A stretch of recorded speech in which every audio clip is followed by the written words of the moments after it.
that you don't want, or t-shirts, whatever color that you don't want, you can make your ring. And these ones are the rings right here. Remember this little one right here? This is the ring.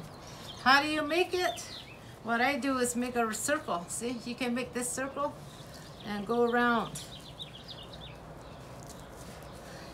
You can make them as big as you want to, like this one. I can form it and see what size it's gonna be. So if it's that size, I can make it that size. So what you do is you just go around. And it all depends how thick you want it. Some want it really thick, or if you want to use it for the futures, you can also use this for your pottery racing. You can put in like maybe like this is two strings, but if you want more strings, you can add more strings in there. And you just go over it and connect it.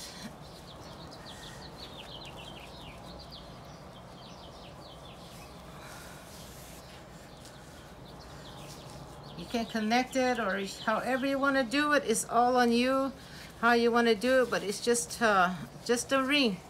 This is just the beginning of the ring. And if you want to use a different color on your ring, you can use a different color too. Like a lot of people like it colorful, or they want to keep it one solid color. You can make this ring over and over and over.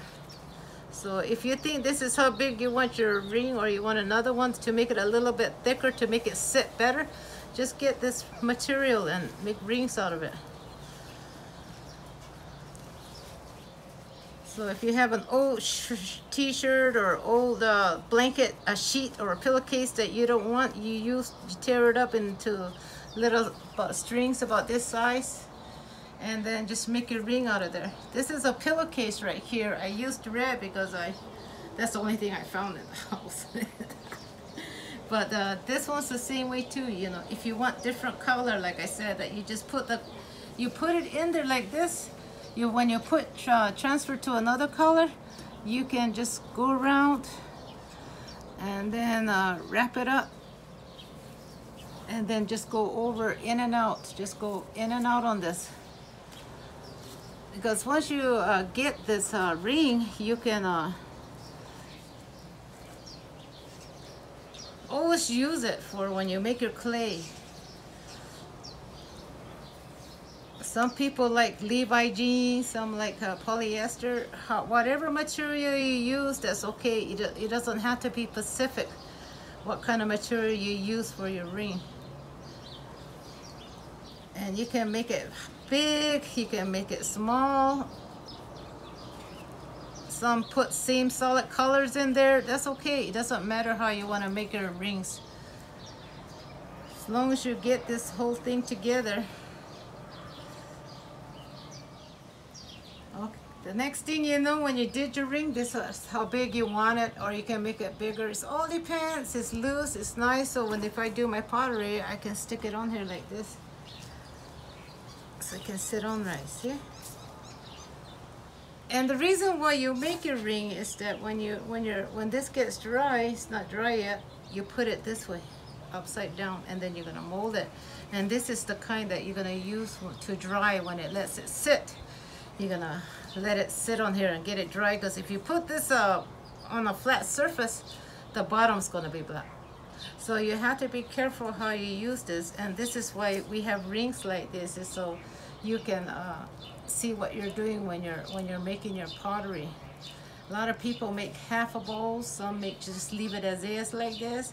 It's really up to you how you want to make your pottery, but this is something that you can always go by. It's your muppet. See, you can put it there and do your little dances and perform, or you can keep this and put your pottery there when you get done in your own home. But this is something that you can make while you're waiting for your clay to get done. In the early 1800s, when the Oldhams didn't have any kind of material, usually what they used to make the rings were from fiber. They used yucca fiber and another fiber that looks like yucca and it has claws, or the agave plant. They get the leaves of the agave and they smash it down and they use the fiber inside of the agave, and that's how they make their rings. And when they get done with their fibers, that's what they carry. And I forgot what that plant is called, the ones with the claws. No, it looks like a yucca, but it has real fine claws, and the ants, you see them, they kind of almost related to the yucca, but it's a little bit different roots. And those are the ones that the author made with mats. They made mats with that kind of fiber, and also ropes, and they also use that kind of material for their burden baskets. They to hold their heads. Like ladies long time ago, they put that on them, and they it's like a cross stitch. So those were the cross stitches that they used to use long time ago, and it wasn't material until in the early 1800s when fabric came in from the Europeans. They started using these kinds of fabrics of cotton, and they made their rings out of here. And when you look at the anthropology, how the autumns, you see them when they carry their potteries, when they sold them in Tucson or Tombstone, or even in the reservation, in Tono Autumn reservations, you'll see a lot of ladies that had these rings on their heads like this. They'll have an oil on top, and then they carry their burden baskets, and then they have all their pottery in there.